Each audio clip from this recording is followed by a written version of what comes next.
Han Olaf sett på krakken sin og kikker ut til glaset. På gårdstunet på lyskasteren har han parskert stasen. Han har det godt, han Olaf, så spent og yr i kroppen. Han rå på seg en Larsen-dram i lag med kaffekoppen. For han har kjøpt seg ny traktor, rød og blank seter med lesapparat. Sett og venter på at folk ser og stikker innom for en traktorprat. Går og glasser på bruken, og setoren står og venter på. Nå har han kjøpt seg ny traktor, nå skal det pinane bli ordning her på gård. Han Olaf ser at snøen dett, og det kleies ned i magen. Så han brøyter både eng og vei og plena ut i hagen. Han tar et sindig overblikk før han kobler inn firehjulstrekken. Og så brøyter han vekk siste rest og den staute fjorårshekken.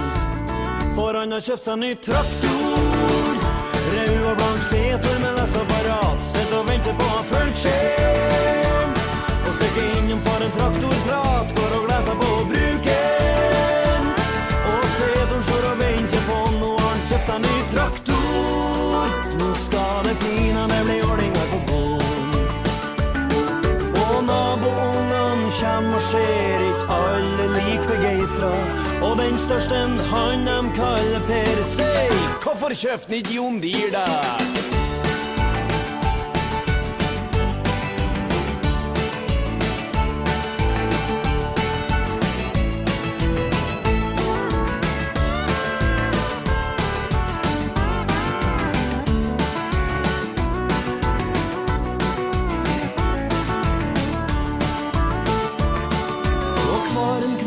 Før natta kjem, må Olaf ut og sett inn. Han angrer ikke nå på setoren sin, nei, den er sabla fin. Handelen den var tung og svølg, men han visste å få pluta. Han investerte i sunn fornuft, ta pengene under puta. For han har kjøpt seg ny traktor, rød og blank setor med lesapparat. Sett og venter på at folk ser og stikker innom for en traktorprat. Går og glasser på bruken, og setoren står og venter på. Nå har han kjøpt seg ny traktor, nå skal det pinane bli ordning her på gård. Traktor, rød og blank setor med lesapparat. Sett og venter på at folk ser og stikker innom for en traktorprat. Går og glasser på bruken, og setoren står og venter på. Nå har han kjøpt seg ny traktor, nå skal det pinane bli ordning her på gård. For han har kjøpt seg ny setor.